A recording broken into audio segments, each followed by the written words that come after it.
You are listening to the Visualising War podcast. In each episode, we talk about representations of war in art, text, film, and music. With new guests each time, we look at how people have described or imagined war in different periods and places, and we discuss the impact which war stories have on us as individuals and societies.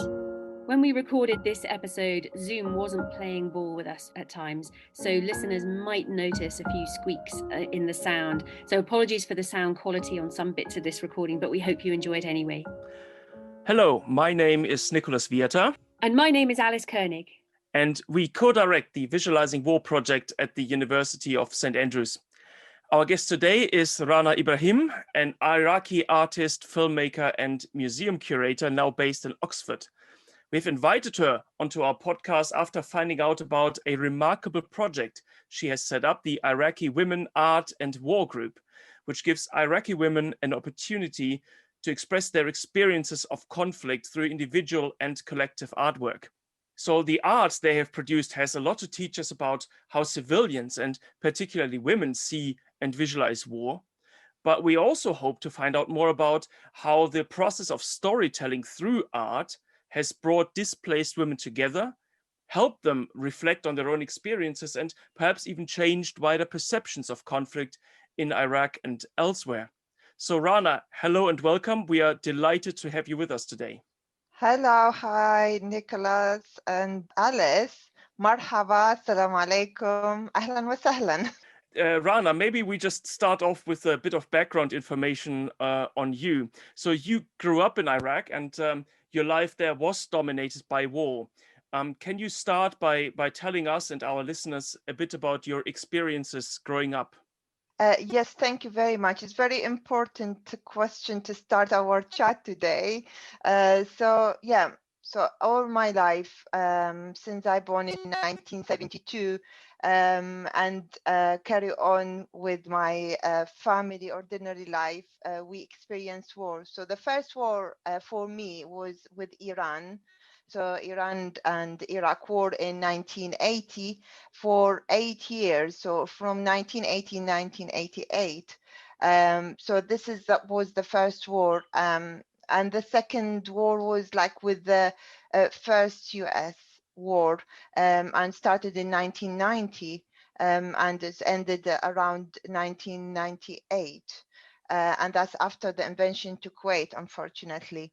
So then is again starting the Operation Desert Fox from 1998 till 2002. And unfortunately, I left Iraq in 2000. So I haven't experienced the war myself when it started in 2003. So this is my story with the war in Iraq. Yeah.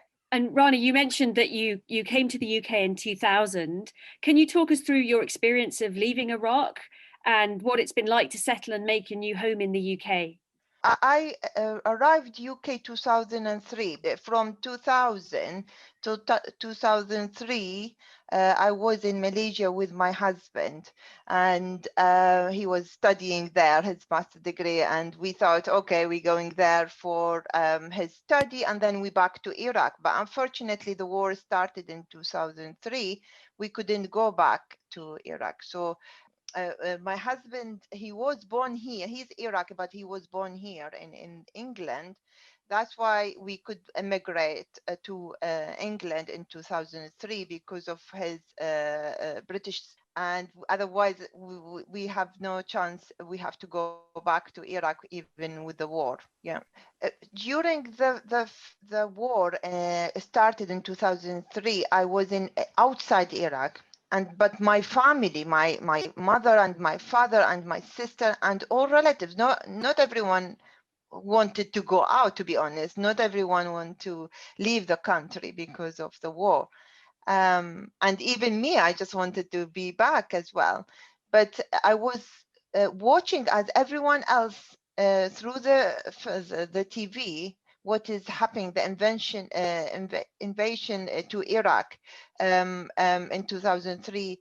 and praying, and we were like, we don't know what's happening. It's just like a news for me, like everyone else, but I was in contact with my family.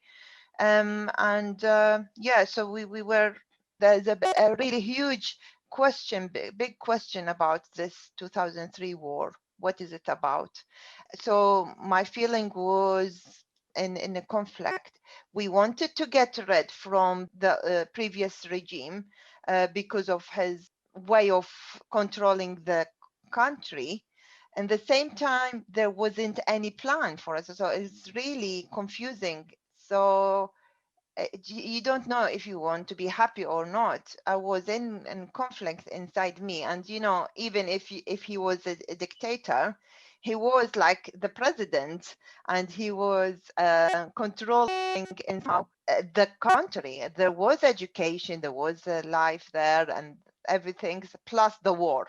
So it's kind of, we lived in this as ordinary things for us. Yeah, so it's an odd way, I guess.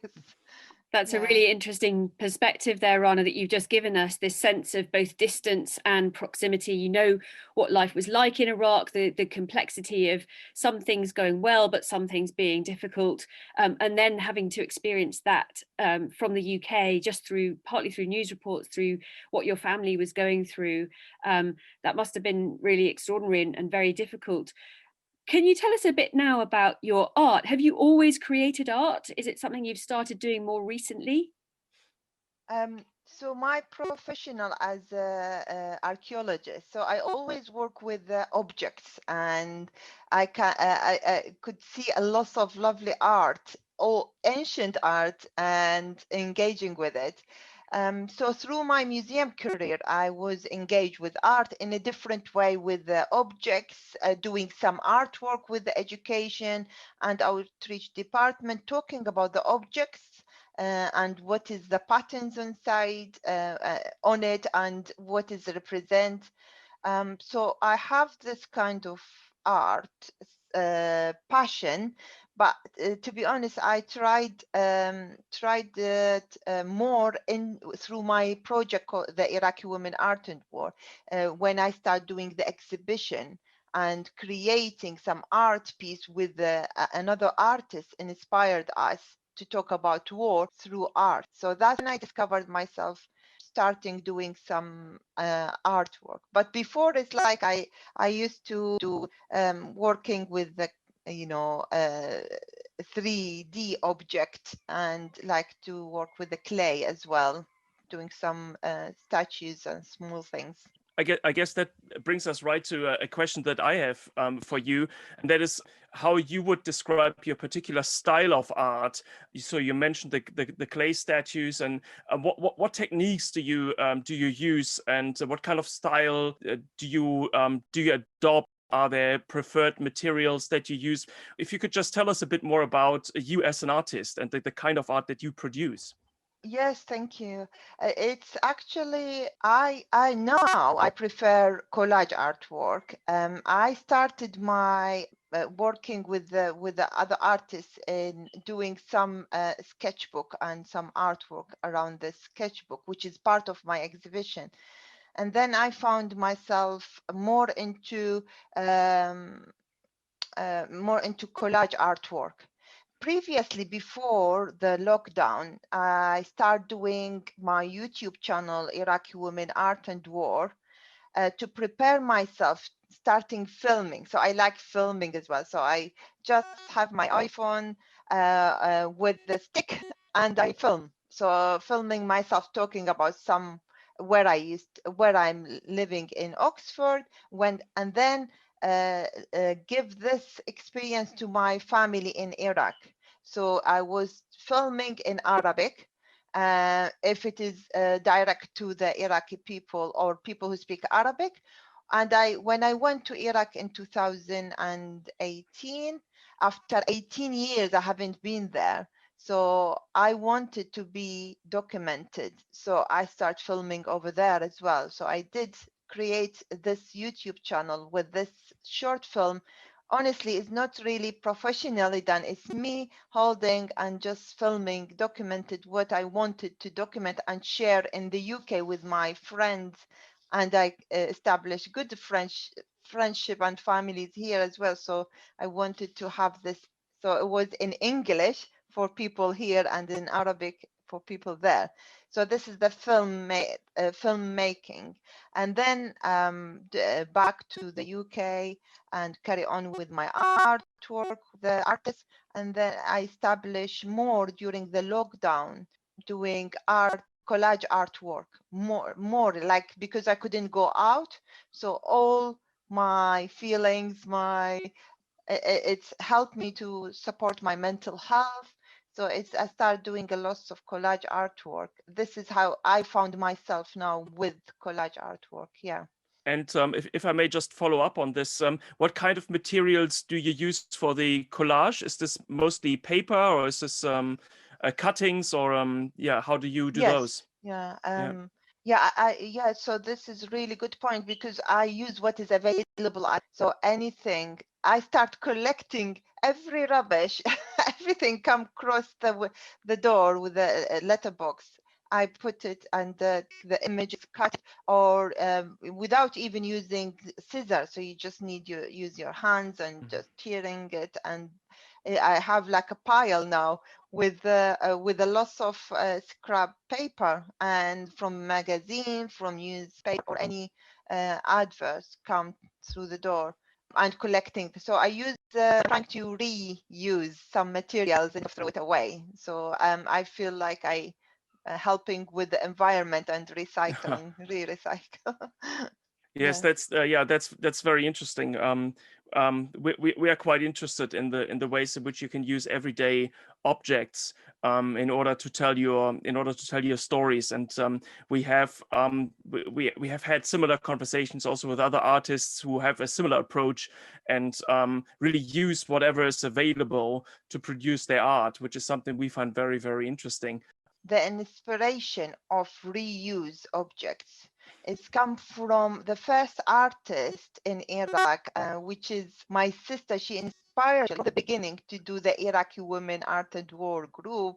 So she is the inspiration, because in Iraq, she's an artist. She doesn't have all the materials, so she used what is available in her house to recreate a very beautiful objects and to decorate her houses. So she used and recreate a beautiful piece of art. And from her this experience, I found her, she's coping with the war through this. And she's not actually destroying any loves, even if it is old. Instead, she's reuse it to make an object. And this is all available on my website as well. And there is a YouTube channel of a video of her exhibition was in Soldier Museum of Oxfordshire as well, was a preview. We should mention your website address, Rana, www.iwaw19.com. So Iraqi Women Art and War 19.com. And I should say also that Rana has very kindly agreed to pop a few images that she's going to be talking about today in a blog on the Visualising War website, so viewers can look at them there too. So I guess Rana, sort of taking up what you were just saying about your sister, one could say that both the kind of material that you use, but also the methods that you use, that's a very personal statement as well. And you're almost sort of creating and continuing a bit of a family tradition in the artwork that you create here. You also said, and I found that quite interesting and wanted to follow up on this a bit, you said that the artwork helped your sister also to work through the experiences of war. And I wonder whether you could say a bit more about that process, how that works. Is this because the artwork is war themed in some ways, or is this because it's the sort of the physical engagement with the material that helps with that process? So I'm actually quite interested in this process of working through, and I would like to learn more about that if that's possible. Yes, thank you very much. It's very important question. Yeah, so as I said, is my sister, she was my inspiration to start the project Iraqi Women Art and War. as you know, you always start to hear all the stories from your close relative, like sister, brother, family. And because she's in Iraq and she suffered a lot during this war, the 2003, and she was had to leave north of Iraq, Mosul to Baghdad, where is my family, because of ISIS. So again, the war, and she always do art, but as normal, like any artist and things. But during the war, she started using the old materials she loved, and she managed to bring, when she escaped ISIS from the north of Iraq to Baghdad, where my family live, some objects. For instance, she brought her favorite bag, handbag, like normal handbags, with full of memory from her life during her life, from maybe moved to when she married and moved to Iraq, and maybe it's a gift or present which is full of memory for her. And instead of it's a leather bag, so it's like start damaging. So instead of throw it away, she starts using the leather to create a vase for putting a flower in. And so it's her memory still in this handbag, but in a different format. So it's like a piece of art, and she put her plan in it, and she started decorating. And she and when I talked to her, and she felt much better, she's showing me, look, I've done this. How do you think about this one? So she started creating a lot of lovely, beautiful objects and put it in her my family house, and she's proud of it. And I can see that her mental health is improving, and because even the war is still there, unfortunately, but inside the house, she's trying to make it very colorful, beautiful, and decorated with her lovely art and creative way. That's really interesting to hear, that art is this form of therapy, almost this response, this antidote to the conflict around her, and that impulse to draw on personal memories and ensure that those memories, perhaps of good times, are very visible and present in the house. I want to follow up from that a little bit, if I may, to ask a bit more generally about historic habits of depicting war in Iraq. When you're doing your conflict art, do you think you're influenced in any way by the way in which other people perhaps in the past have represented war through art, or are you trying to turn away from traditional war art? Are there particular trends in conflict art that you're trying to resist? Yes, so because we lived all our life in war, so we had enough from very strong images, because they used to be showing like the war field with the bodies around and on TV of Iraq, national TV of Iraq. So we can't forget about the war and what is happening to our soldiers, and they've been killed. And it's a way of, capturing our memory in a very bad war image, which is true. Bodies and blood and people died and tears and things. So it's very, very emotional and very break heart for everyone. So I think I shifted to talk about ordinary things, the life around us. And I think my sister exactly the same. So she's escaping the war and doing this. And for myself is like, instead of highlighting the killing and the body and the blood and things, I use the normal objects and the artistic way, talking about our life in during the war, and telling people actually we are human, we lived normal life even during the war, and we want our life back. So we want our ordinary things, And we don't want to see blood and bodies and, you know, guns and explosion here and there. So my art is actually leading people to explore who are we as the people who escaping war, from the end, from a bright side, I guess. Yeah, so people can question, okay, there are ordinary people, they have their houses, the family around, and the war started and we divided and people died. I've lost my father, for instance, because of the war. I haven't seen him.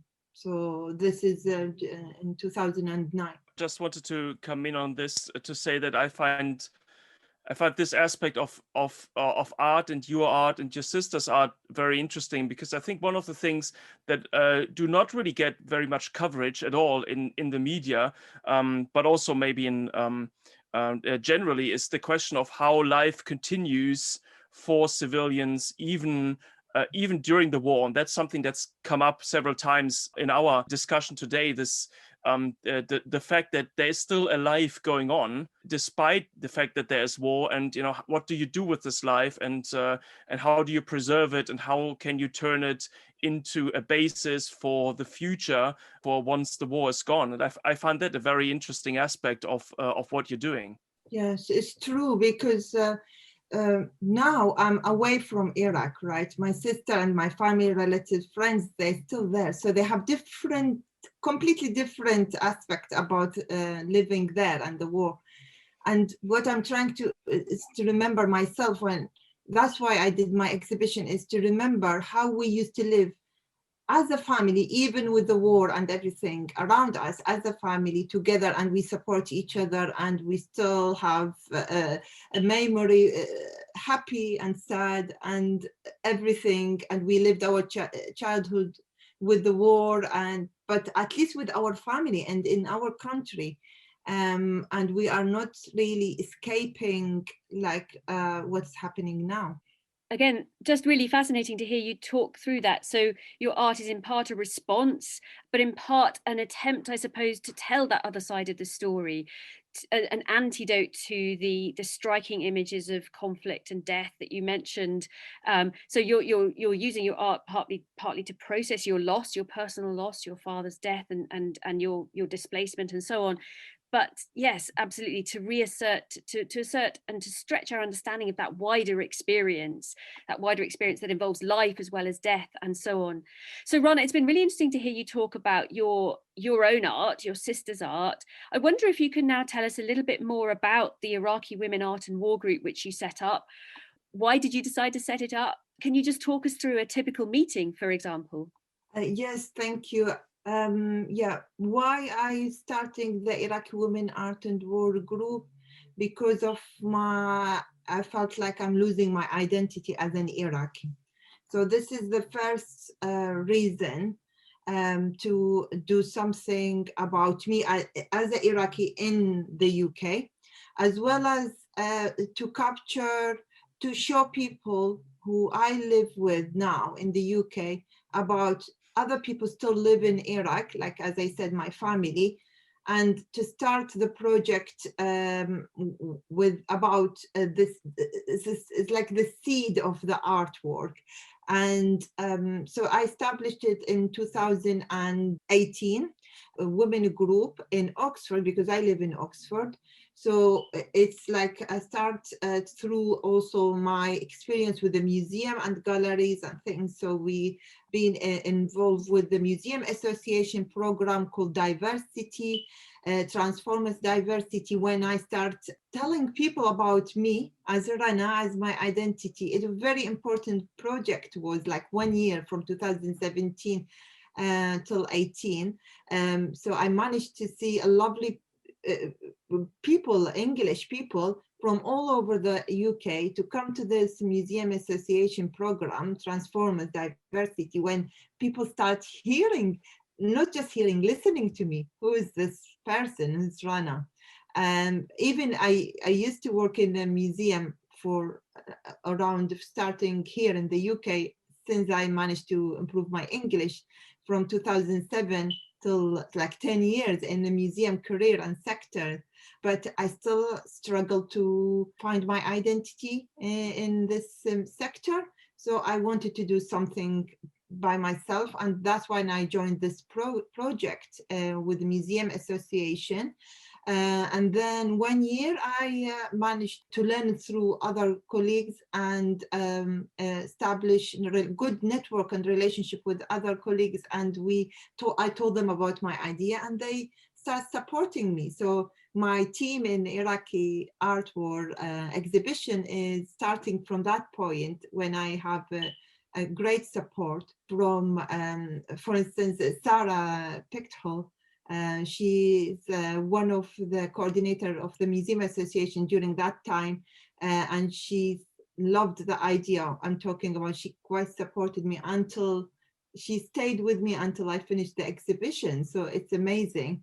And then she introduced me to other brilliant artists, Claire Davis and Lauren and Shirley, and we all helped each other to do the exhibition called Of Ordinary Things. I was just going to ask you to tell us a bit more about the exhibition, and also in particular about the ways in which war is addressed in the artwork that you do, whether it's in the same way that you and your sister deal with war by focusing on objects that bring out the stability that continues to exist despite war, or whether there are also some objects that maybe directly address the experiences of war. So I'm quite interested, yes, to hear more about the exhibition and the kind of artwork that you're showing there. Yes, thank you. So before Of Ordinary Things, I had like a chance to go to meet my sister to bring her objects. She did in Iraq, and we met in Turkey because I couldn't go back to Iraq. And that's in 2016 or 17, I can't remember, 17 maybe. Yeah, so it's in 2017, we met there. I brought her object to share in the Museum of Oxford, Soldier Museum of Oxfordshire, as a preview exhibition for Iraqi Women, Art and War. And it's available on my YouTube channel if you want to see it. And that's actually her real object. I brought it and still with me. So I'm interested to share with other museum and gallery if they want to have like an exhibition about her work. And then that's led us to start doing the Of Ordinary Thing exhibition with the Iraqi women based in Oxfordshire, and with my group. We managed to apply for a grant from Art Council England, and was successful. And through this grant, I managed to have a team to support me as well, and also a meeting with regularly once a month with the women to start doing artwork. And through this, actually, it's not only the artwork, is all the stories. So to be honest, not everyone wants to talk about war. When they escape war, that's it for them. It's like, it's kind of a new start for them. They don't want to talk about it. And this is opposite me. And I think it's oral history. And if we're not talking about it, we will lose it. Like now what you are doing now, you recording some oral history from myself, and I'm telling you about other, and that will stay, and people will learn about it through this podcast, which is amazing. So I tried to do encourage the women to do the same, but through art, so they don't have to talk about a lot of things. I should say also that I've really enjoyed looking at the clips on your iwaw19.com website of people just talking about what their experience, other members of your group, what their experience has been of being a part of the group, sometimes wanting to tell their stories, sometimes not. I think there's one daughter and mother involved, for example, where the daughter learned more about her mother's experiences in Iraq through being part of this group and seeing her mother's creativity come into play than she had simply by growing up with her and talking to her. So it's really fascinating, and listeners should absolutely go and not just look at the artwork on Rana's website and YouTube channel, but look at the video clips which tell some of these stories that you've been talking about. Rana, at the heart of the of Ordinary Things exhibition is a piece, a really powerful piece, entitled Wall of Memories. And it's made up of a series of individual collages, effectively, which combine a bit of art, combine art and a bit of text. And then on each of these individual pieces, there's a little box, isn't there, stuck on, that offer viewers this sort of extra window, a very particular point of focus. And those boxes are these sort of little windows that depict quite a mix of things. So some joyful things, some painful memories. I wonder if you can talk us through a little bit more how this piece of work came together, what it's trying to do. And again, just a reminder to listeners that, you know, it's well worth looking at the image of this Wall of Memories art piece, both on Rana's website and on the Visualising War website. Yes, thank you very much for highlighting this. So this is part of the exhibition Wall of Memories, and as you said, it's a collage artwork, but inside the box, and the box is very small, like 3 centimeters, 2 centimeters depth, and it's like it's like a small rooms for a house in Iraq. So each room represent a memory, full of memory of this family, which is inspired of myself, my family. And I try to gather as much as I can information from myself, because to be honest, I've lost some of memories because of the separation I had to do as a forced immigrant. I didn't want to leave, but I have to leave to survive. And my memory I start losing my memory. And I want to really to capture this memory in an exhibition. People interested to come and see really a close look to this exhibition. It will be available in March 2022 in the Museum of Oxford. So physically there, and people can come and see each box. So each box is represent a story of a family, and it's a painful memory with happiness and everything else. I find these boxes just so fascinating. I mean, it's really interesting to hear you talk about this sort of anxiety of loss of memory. But also, I think one of the things that occurred to me while I was looking at it was that in English, we have an idiom, a sort of an idea that you sometimes put your painful memories in a box and shut them away. And the wonderful thing about this artwork is that, yes, there are some little memories in a box, but they're open. These boxes are open and they're coming out and they're communicating to other people now. I wonder if you could also tell us a little bit about the background, so that these boxes are on a sort of a larger piece. And I think in the background to the piece, there are lots of red, brown, orange palm trees. Is that right? Can you tell us a bit about those palm trees? Absolutely. Yeah, the palm trees we called nakhla in Arabic, palm tree. So it's shajarat al-nakhla. So it's very common, it's very popular, very common in Iraq, and I think most of the Middle East country. For us, from childhood, we always draw nakhla. Always in first things you learn in the classroom art session is how to draw your palm tree, the nakhla. And it's always stick with us. And there is a lot of poem about it, a lot of idioms about it. And it's saying that, so the nakhla is actually in Arabic is a feminine word. And we always saying the strong woman is like the palm tree in Iraq. So it's always stand, even if it is war or something. It's a very strong tree.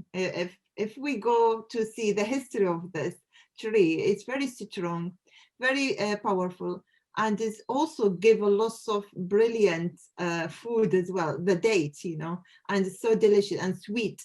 So the nakhla is very beautiful, sweet as a female, you know, and also strong. So it's not about only beautiful, also it's very strong when you need us to be strong. So women in Iraq, really with all this memory I have from my mother and grandmother and all people around me, how very strongly managed to survive all this war time in Iraq, even before I born, you know. It's always in war. Yeah, it's wonderful to hear about that symbolism, and it makes that piece of art, that collage, these different stories, these different windows onto war and gardens and childhood and barbed wire, all these little images. It makes that piece of artwork an act of resilience, in a sense, a representation of that female resilience in particular. Thank you very much. Yes, yeah, it is.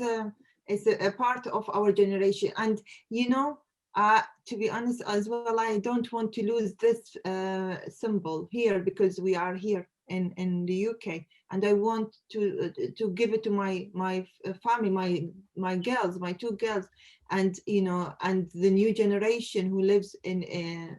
They have to travel or to be a refugee or immigrant or forced immigrant here because of the war, and we keep this live.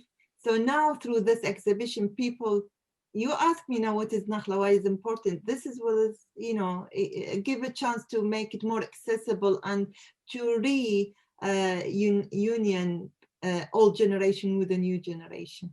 I think especially from a sort of more academic side, one of the things that I find particularly interesting about the artwork that you and your group are creating is the way in which you bring many different things together that I sometimes tend to think of as separate. So there's the oral tradition, for example, which of course can be based on objects, but usually those are objects in situ in the place. But here we have moving objects that move between different places and find a new place in outside of their place of origin. But also you create objects to support this kind of oral memory. So the interplay. Which of course is something that's particularly interesting also to us, the question of interplay of different kinds of artifacts and texts that you create between oral narratives and material objects. That's something that I find very interesting. But also the question of identity and of how war might impact identity, not only in the place where the war happens, but also once you had to leave that place and you have to make your home somewhere else, and how you create the sort of traditions or the impact of war on identity, family traditions. I think that's very interesting. But also one final thing that I've been thinking about all the time is this question of that we really need to rethink escapism, because I mean the first thing that I thought when you said you're working with these personal items that are connected to the normal life, you think, oh, this is a form of sort of escapism. But actually that's not the case, because these objects are so intimately connected to the experience of war. They draw all their significance from the war that happens around them, that it's impossible to separate these two. And that, for me, that's a very interesting and important insight. Yes, true. And it's, to be honest, it's like telling the story of people who has to leave this country or other country in war because of the war, and to create this art to tell people that we've been forced to leave, and we have skills we want to share here, and we have stories and we want to share here in an artistic way, in a beautiful way, but to make you question why we are here as well. What is the aim of the war? What we've gained from this war? We just left our country to establish another life in this country, and people welcoming us. But it is struggling for us to get to the level we integrate in communities and culture and different, language and faith and everything. I mean, I'm not saying we are against traveling, but it's completely different when you travel by yourself as a tourist and you go back. So you know that you're going back and you take what you like. And is by going forever, you live in your country forever, and you're forced to leave, and you can't even take your memory with you, your objects. So you just take something in your head, and if you're lucky, you will remember, or you just switch off and you don't want to remember to start integrating. And that's the danger, I think, is to lose identity, because we are escaping the history, the bad history of war. Yeah, but yeah, I don't know, it's just a lot to discuss, to be honest. Yeah. and so your art is then actually giving a physical form again, anew, to these memories that are almost the only things you've been able to bring with you on that difficult and challenging journey. Rana, we've mentioned that viewers can look at the wall of memories on your website, and that actually they might be able to go in person, pandemic permitting, and see it in situ in Oxford. So what impact do you want it to have on people who go and visit your exhibition? What do you want to communicate? So the first things is to be open-minded and actually listen to us, and start learning, integrate with us, as well as we are trying to integrate with everyone else. And actually, I want people to start really talking about stop war, because it's not working. And this is the main message, actually, is women suffering, actually, because my group is a women, so we are suffering because of the war. And I'm not saying men, they don't, but we have a different kind of perspective. We are leading a family, we have children. Maybe the family who's left, they've lost their fathers because of the war, and the mother stay and doing the two things now. And you can see from my exhibition, there is a story about different women and how they've lost their family because of the war. And also for a new generation to actually, because we are going to leave anyway, so we leave with so the new generation is to really stand together and support each other and tell the story of us. And like, for instance, my exhibition filmed by an Iraqi filmmaker. She left Iraq young, very young. And when I told her that we have an exhibition, and she came and she started to connect again with her identity through the exhibition, and she filmed it. So all this Riman, she called Riman Sidani, and she did the film. And her mother is one of my group, women group. And so this is actually, I built the connection again in Oxford. But we want to carry on. So we establish again, hopefully, the Iraqi community and identity through art. Lots of different things then there, that sense of building community, building identity, building solidarity and empathy as well, and starting dialogues to stop war. It's really, really powerful use you're making there of art. Thank you very much. And I guess it also takes us back to what we were talking about at the beginning of our conversation, which is the question of kind of bridging different generations, and passing on things and ideas from the past generations to us, and then from us to future generations, which also is such a strong element of what you're doing here. True, that's really true. It's very important to establish this, because, for instance, my children saying, "Why are you doing this?" I said, "I want to capture. I'm not going to stay alive all my life, and I want really to capture this oral history, because even me, I've lost memory because of mental health. Some people contact me, I don't know them, but they were really close to me because of the war and because of the shock. I left Iraq without knowing that I'm not going back until 18 years.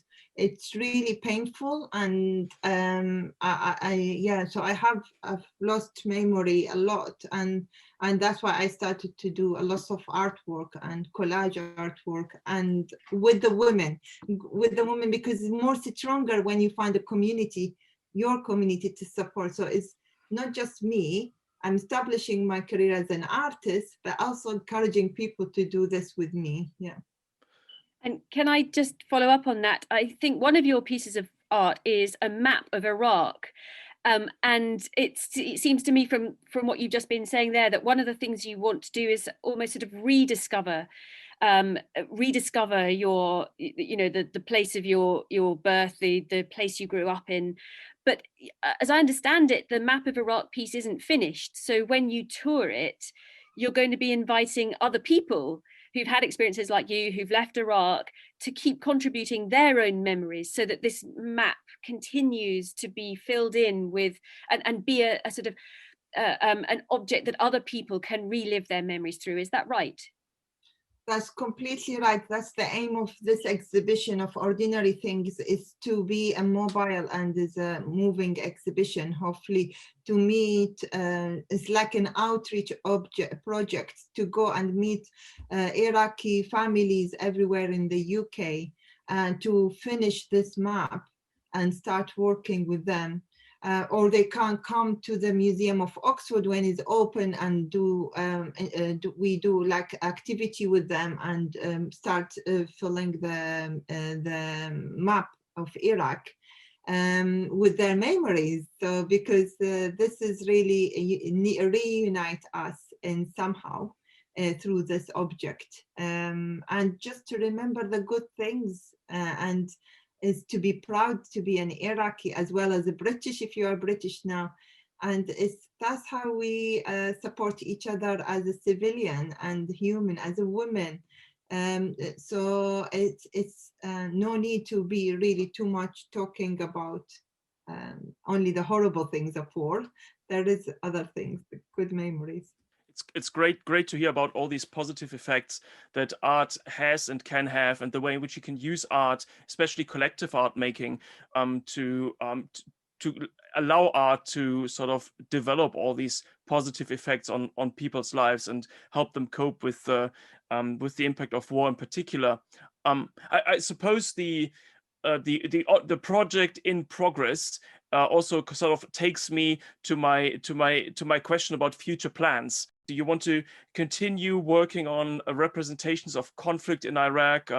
What's in store for the Iraqi Women Art and War Group? Yes, so thank you again for the question. So the future plan is very important because I'm already starting the future plan when I was doing the previous exhibition. And that's during the lockdown, I established the group 2 of Iraqi Women Art and War in Iraq itself. So I'm engaged with the Iraqi artists in Iraq now. I have the women with me to support them as much as I can with bringing their beautiful and very special art. It's not only my sister now. We have around maybe 5 to 10 artists with me now. And I want to bring their artwork here in the UK online. So it's actually, if you go to my website, so you will see like the artwork I did through the lockdown with them. And also we have a shop in my website. I'm trying to support them financially by selling their art, so they can carry on doing art, because it's not, in Iraq, it's not their priorities to be an artist there, different other things, but not art. And I think it's really very bad message, this. But there is artists, whatever they do, but they don't know how to marketing, for instance, their art is only in Iraq because of the war. So I'm trying to open a door or a window for them through my project, Iraqi Women Art and War, and sell their art here, or exhibit if people really want to women artwork to be out in their gallery, online or physically. So they just need to contact me. So this is one of the aim, actually, and to carry on building on Iraqi community here in the UK as well. So I'm trying to expand out of the Oxford now, some near places, so people can join us as well. So, but it's just need a lot of hard work, admin work, and time to do this, and money, actually, grants. Absolutely. It's fantastic to hear about all these plans and how this project is now growing. It's becoming even more international, and it's involving even more members of even more communities. So that's that sounds like an excellent perspective for the future. And what you're doing is really changing habits of visualizing war, visualizing the wars in Iraq, but visualizing war more generally. And it's so exciting to hear you talk, as Nicolas has said, about your plans. And Nicolas and I have chatted a little bit already about how it would be really exciting as part of the Visualising War project to stage an exhibition at some point. Rana, it's been such a pleasure speaking to you. You've given us and our listeners so much to think about. And we're really looking forward to following your work as you continue to tell stories and help other people tell their stories of these everyday experiences of conflict. Just a reminder again to listeners that you can look at Rana's work both on her website, iwaw19.com, and there are a few bits of her artwork on a blog on the Visualising War project website too. So Rana, thank you very much again for being with us today. And thanks to you also, our listeners, for joining us again. And we hope you've enjoyed this conversation as much as we have. Do keep tuning in to the Visualising War podcast. And next time we'll be talking to Ellie Head, the director of the Imperial War Museums Institute, about how she and her team are experimenting with ways to deepen understanding of war and conflict through the museum space. If you'd like to support the Visualising War project, please share and subscribe to the show on Apple Podcasts and Spotify or whatever platform you use so you don't miss an episode. And please do leave us a rating and a review on Apple Podcast. It really helps people find the show. And if you'd like to join the conversation further, you can follow us on Twitter or any other social media platform of your choice. Just search for Visualising War. You can check out our website on the School of Classics website at the University of St Andrews, or get in touch with us directly by emailing us at viswar@standrews.ac.uk. Our theme music was composed by Jonathan Young, and the show was mixed by Sophia Gertin.